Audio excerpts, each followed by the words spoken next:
The South China Sea is only 3 million square kilometers, barely one-third the size of the United States, but it carries one-third of the world's shipping trade, trillions of dollars in annual commerce, and enough oil and gas reserves to rival the Middle East.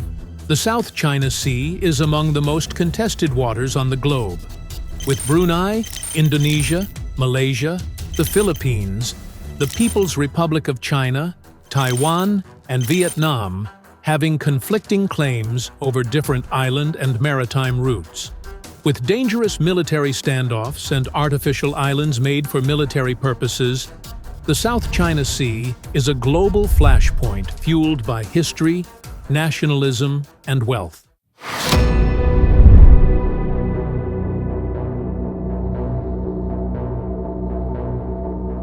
The South China Sea stretches from the Strait of Malacca in the west all the way to the Luzon Strait in the east, bordered by China, Vietnam, the Philippines, Malaysia, Brunei, and Taiwan.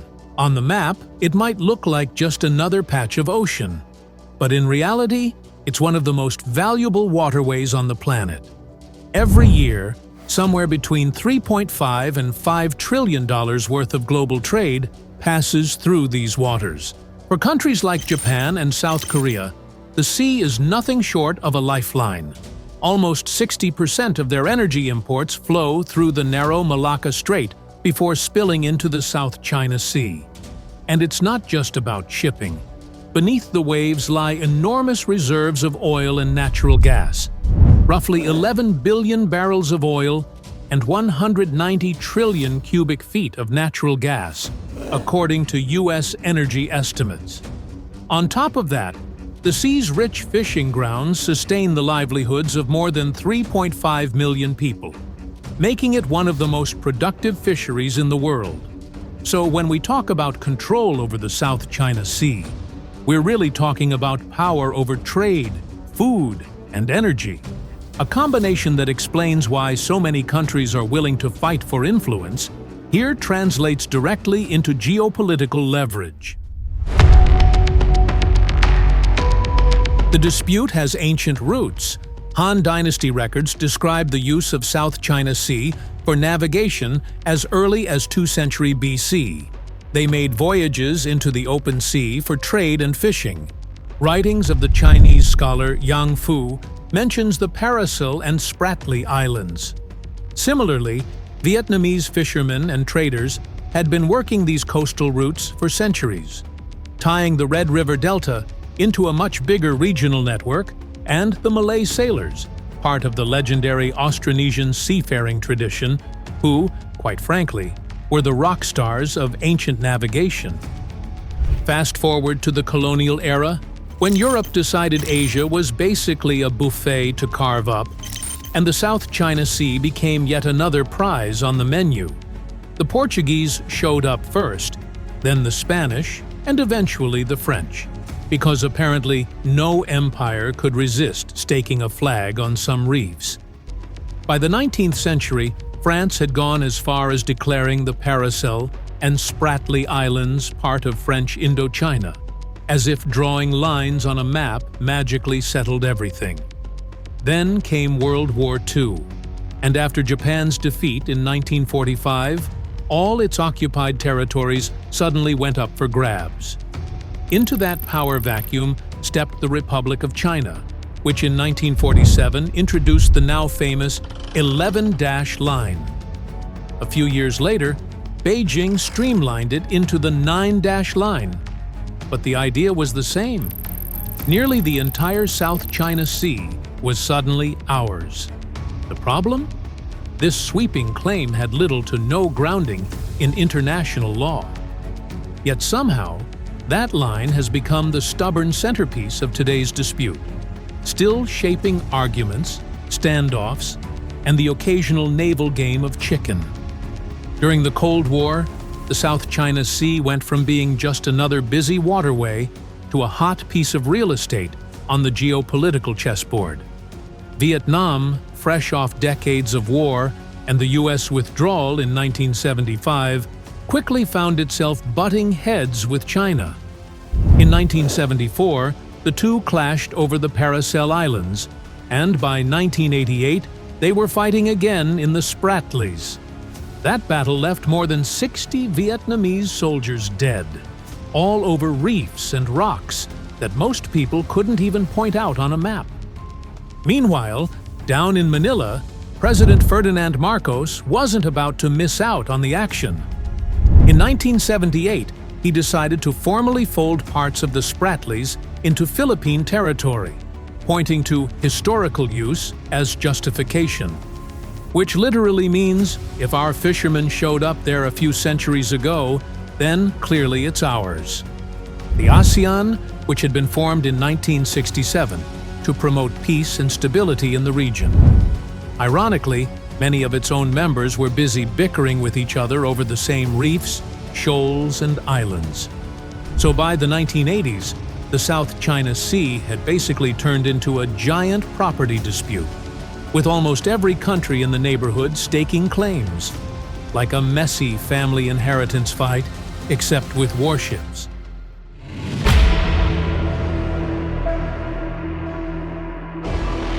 By the late 2nd century, China, fresh off its economic reforms in the 1980s and 90s, suddenly saw the region not just as a backyard pond, but as a frontier bursting with resources, and of course, a healthy dose of national pride.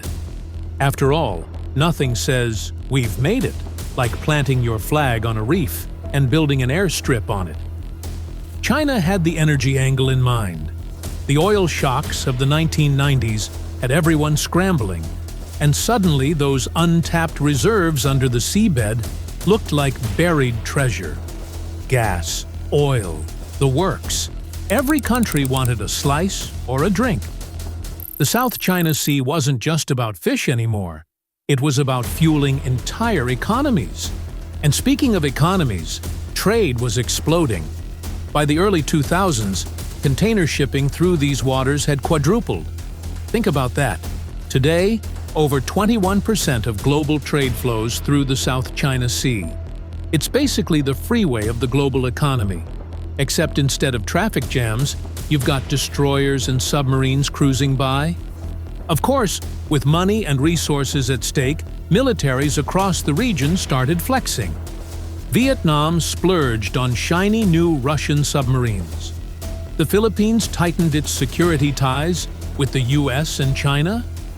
Well, Beijing went all in, expanding its navy at a pace that made everyone else's head spin.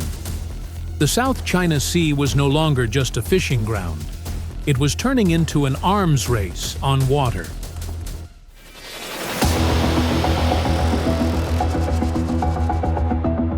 In 1982, the world tried to bring some order to the chaos with a rulebook, the United Nations Convention on the Law of the Sea, or UNCLOS. Think of it as the international "How far your backyard extends into the ocean" manual. The idea was pretty simple. Every country gets a 12 nautical mile territorial sea, basically your sovereign waters, and a 200 nautical mile exclusive economic zone, or EEZ, where you control resources like fish and oil. On paper, it looked neat and tidy. In practice? Not so much.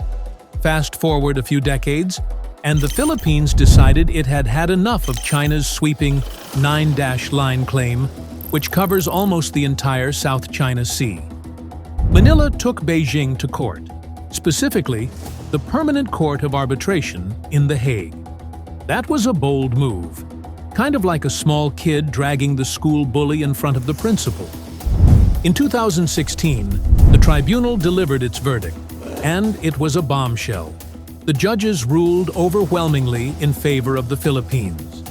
They declared that China's 9-line had no legal basis under international law. For Manila, it was a huge win. For Beijing, not so much. China's response was blunt, total rejection. Beijing dismissed the ruling outright, insisting it didn't apply. And just like that, international law met geopolitical reality, and reality won.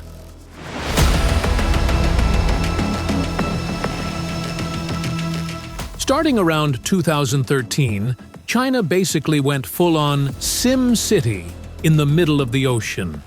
Only instead of building parks and neighborhoods, they turned sleepy little reefs into full-blown military fortresses. We're talking runways long enough for fighter jets, radars that can see for hundreds of miles, and missile systems just casually sitting on land that, not long ago, was barely above water at high tide. And thanks to satellite imagery, the whole world got a front-row seat to this island makeover project. What used to look like sandbars now look like air bases. It's the kind of before and after transformation that HGTV would never air, because it comes with surface-to-air missiles. From Beijing's perspective, this is all perfectly logical. Defense and deterrence. Protect your turf. Show some muscle. Keep outsiders at bay. But for everyone else sailing through the region, whether it's the US Navy or Japanese tankers, it feels less like defense and more like someone just planted a giant enter-at-your-own-risk sign on one of the world's busiest shipping lanes. Right now, the South China Sea feels like it's balancing on a knife's edge. On one side, you've got China's Navy, which isn't just growing, it's exploding. With over 370 warships, the People's Liberation Army Navy is now the biggest fleet in the world. And Beijing isn't just flexing its numbers. It's perfected what's often called the cabbage strategy. Picture this: contested islands wrapped in layers of fishing boats, Coast Guard cutters, and warships, one circle after another, until rival nations are basically squeezed out like unwanted guests at a party. Naturally, the US isn't letting that go unchallenged. Washington runs its freedom of navigation operations, FONOPs, as the Pentagon likes to call them, sailing straight through the waters China claims, just to make a point. Add in Japan, Australia, and India through the Quad Alliance, plus the Philippines rolling out the welcome mat for American troops again, and you've got a counterweight forming. But here's the kicker. It's not the grand strategies or big naval drills that worry analysts the most.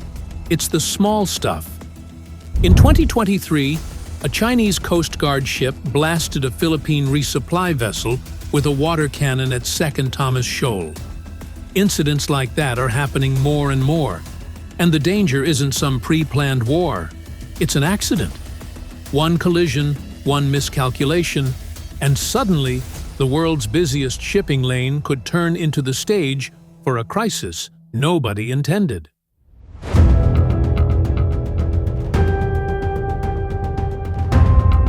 For China, these waters are a matter of history, pride, and a bitter remembrance, century of humiliation. From Beijing's perspective, controlling the sea isn't just strategy. It's about reclaiming what they believe was stolen.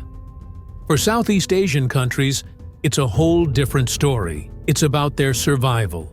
We're talking food security, sovereignty, and resources that literally keep their people fed and their economies running. And for the rest of the world? Well, it's about making sure the arteries of global trade stay open. Because if anything clogs up here, everyone feels it. The way forward honestly looks like a fork in the road. One direction? More ships, more missiles, more chest-thumping, and the scary possibility that one tiny accident spirals into a full-blown crisis. The other path? A fragile kind of coexistence, where nobody's really happy, but everyone agrees to keep talking, keep negotiating, and, hopefully, keep their cool when tensions flare. At its core, the South China Sea is more than just a regional hotspot. It's proof that history doesn't vanish. It sticks around, shaping how nations act today and quietly warning us about what could happen tomorrow. So let me throw it to you. Do you think this is all heading toward a real war in the next decade? Or will diplomacy manage to hold things together, however messily? Let me know in the comments. I'd love to hear your take. And hey, If you found this breakdown useful, give it a like, share it with a friend who follows global issues, and hit subscribe so you don't miss the next deep dive into the world's toughest conflicts.